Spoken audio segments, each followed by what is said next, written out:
Hey friends, Fenris here. I'm glad we're finally back to our monthly schedule. Before I begin, I would just like to give thanks to all of my friends and viewers that sent in requests for future game reviews.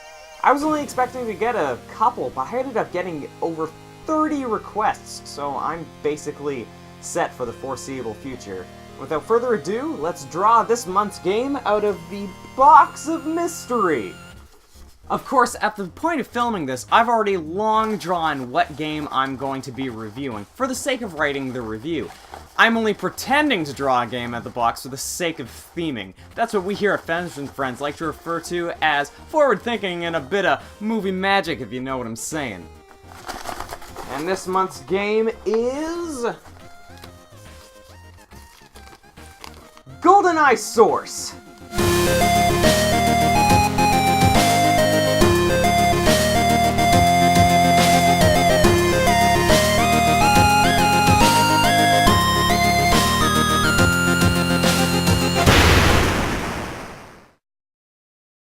Well, it's not a tuxedo, but I'm sure this'll do.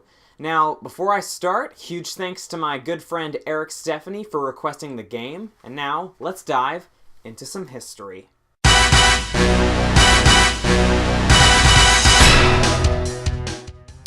James Bond, the spy to end all spies. Conceived in 1953 by Ian Fleming, he's become the benchmark of all spy fiction. Books, movies, and even video games are still pulling influence from him to this day. And GoldenEye 64 is considered to not only be the greatest 007 game, but also one of the greatest video games of all time. Sure, there were 007 games before, but... GoldenEye 64 was like lightning in a bottle.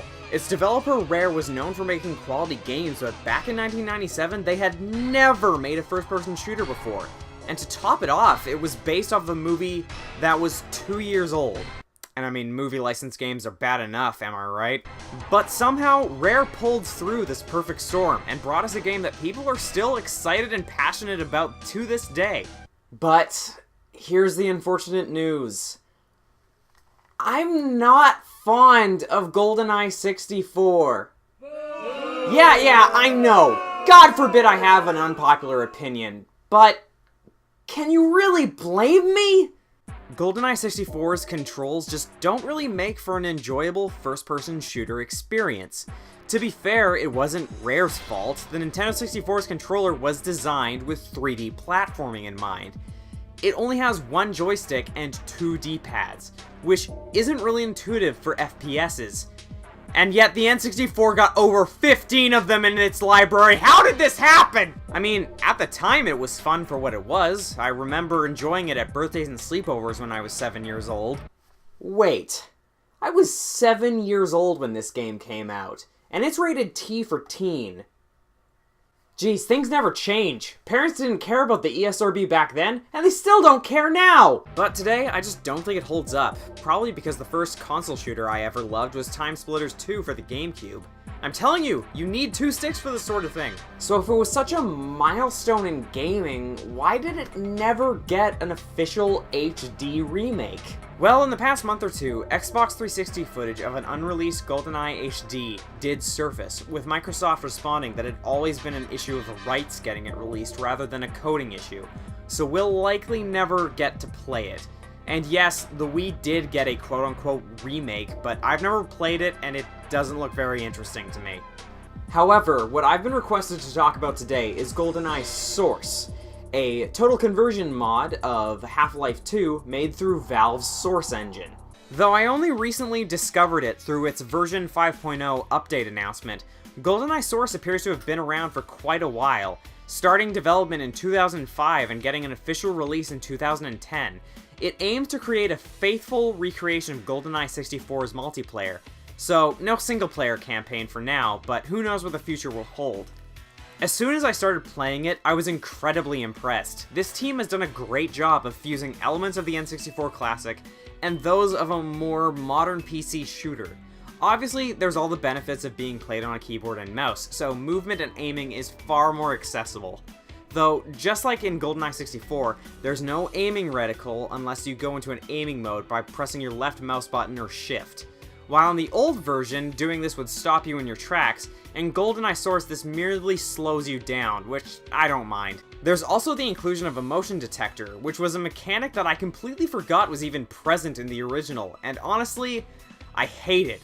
I mean, it made sense to have it in GoldenEye 64, because in that game the maximum players you could have was 4, and it helps to locate them, but if you're playing in a game of 10 or more players in GoldenEye Source, you're gonna find people quite easily. On top of that, it just doesn't feel that precise. Overall, it's not a very necessary mechanic, and it's easy to just ignore it, and some servers just omit it completely, so it's not a huge deal.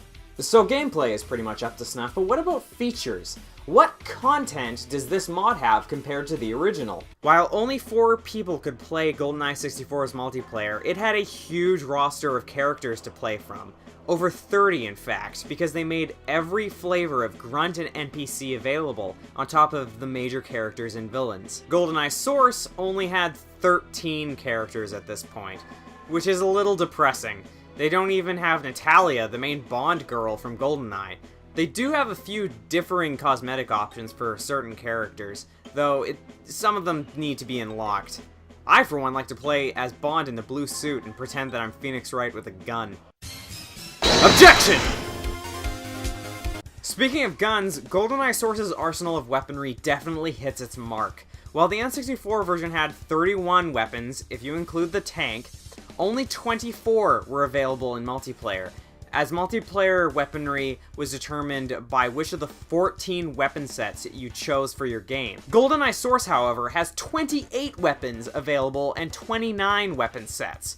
From my experience, what set you're playing with is randomly selected by the server, but it's nice to have variety. Both versions of GoldenEye also have multiple scenarios that bring something different from regular old deathmatch. GoldenEye 64 had 6 different scenarios, while GoldenEye Source has 11. My favorite being Gun Trade, where you're given one randomly selected weapon, and when you kill an opponent, their weapon replaces yours. Lastly, we come to maps, and this is definitely where GoldenEye Source shines more than the original. There are 2 categories of maps available. Classic, which attempts to be as close to one-to-one ports of the N64 maps as possible, and reimagined levels, which try to breathe new life into the old. There are only 8 classic maps, as Caverns, Caves, and Egyptian are left out. However, there are 17 reimagined levels, which not only include some of the classic levels, but include totally new set pieces, such as the Casino from Casino Royale, and maps that were previously only available in GoldenEye 64's single-player missions, such as the Dam and the Cradle. Overall, that's 25 different maps, over twice what the original Nintendo 64 game had to offer. This is, by far, the most fun I've ever had with GoldenEye. It is right up my alley with tight controls, so much content to offer, and even though I'm not fond of the original game, it still possesses a nostalgia factor that even I can't deny. And to top it all off, it's a totally free mod. All you have to do is download it and the Source SDK and you're good to go. It may not be the GoldenEye HD you all want, but I highly recommend you check this out and support this project. You'll probably have a lot of fun. Alright, thanks everybody for watching, and if things have gone well, it will not have taken me months to edit this review together. And now, I need to draw another game out of the box of mystery. While I do have videos planned for the next 3 months, in January, I will be getting back to requests. Now, without further ado...